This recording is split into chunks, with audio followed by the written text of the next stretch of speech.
Are you looking for a warm-up that gets your lower body prepared for a workout that has barbell squats in it? I'm going to go over today a common squat warm-up that I use for barbell athletes to help make sure that they are prepared for a workout. How do I know this? My name is Dr. Jeff Lewis. I'm the owner and physical therapist of Lewis Physical Therapy Sports Rehab, where I've helped countless active adults get back to living a pain-free life.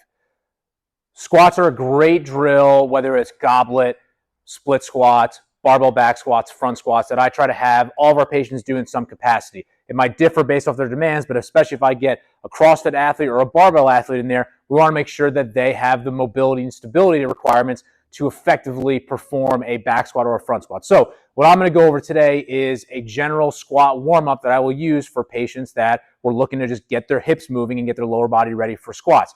What I'll say from a warm-up standpoint is you don't want to have to be worrying about doing a 20, 30-minute warm-up. A good warm-up, you should be able to get ready to roll within 10, 15 minutes at most. So I'll make sure you're not fatiguing the musculature that we are going to be involving. So first thing that we'll do, I'm going to start with some people call it the world's greatest stretch. There's a lot of different names for it, but we're going to get down on one leg here. You can start with your back knee down or your back leg straight. I'm going to be in this position here. I'm going to drop down my inside elbow towards my foot. Then I'm going to rotate up, and I'm going to work through that about 5 times this direction. Then I'm going to stay in that position there, and now I'm going to open up the other way. This is going to be a lot more challenging for people. If you're able to bring your elbow down to the floor, you can. Otherwise, like me here, you can keep your hand up. I'm rotating through and back. So we're getting a little bit of some T-spine work, and we're getting those hips moving. Then we're going to go ahead and switch sides from there, okay? Next, what we're going to do is a little bit more of some groin mobility and some thoracic work. So you can have a pad here if you need to. You're going to be on one knee. Your foot's going to be out to the side. I'm going to rock back. From here, I'm just going to turn my foot up, maybe about 10 times or so, really holding it at the top there, getting that good movement for that lower body rotation.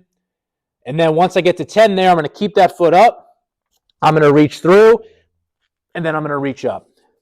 Reach through and reach up like so, okay? And then we'll switch sides from there. Next, what I might work into going to is some type of, it's a hip flexor stretch, but I like doing it just from a more of a hip extension standpoint. So extension meaning that thigh going back behind your leg here. So in that position here, gently squeezing that back glute. You should probably feel stretch kick on the front right away there. Core's engaged. I like to then have one hand up over the head.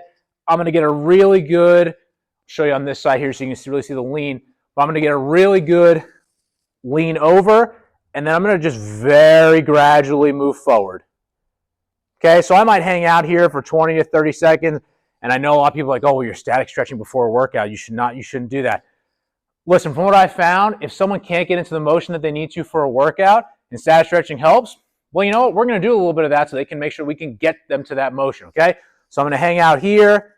Then I'm going to take my leg. I'm going to go at a 45-degree angle here. And now instead of moving forward, I'm going to be moving at that 45-degree angle.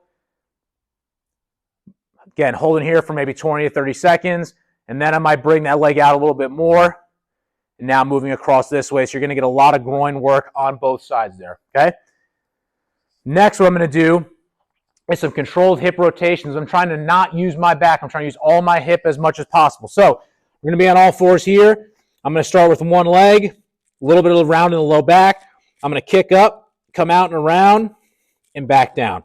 Up, out and around, and back down. Then I'm going to reverse it. Up, turn, back the other way, and down.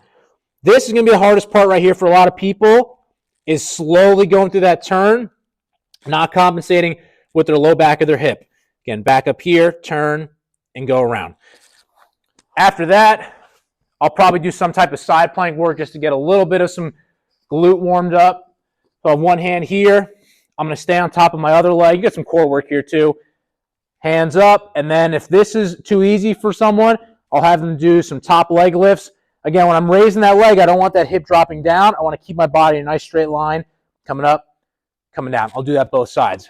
Then I'm going to go into some more glute work. I'm going to line my back here. Now let's go single leg. So I'm going to be on one leg here, other leg's out in front. I'll maybe do about 10 here. Then I'm going to kick my leg out a little more, get a little more hamstring bias, toes up, 10 here.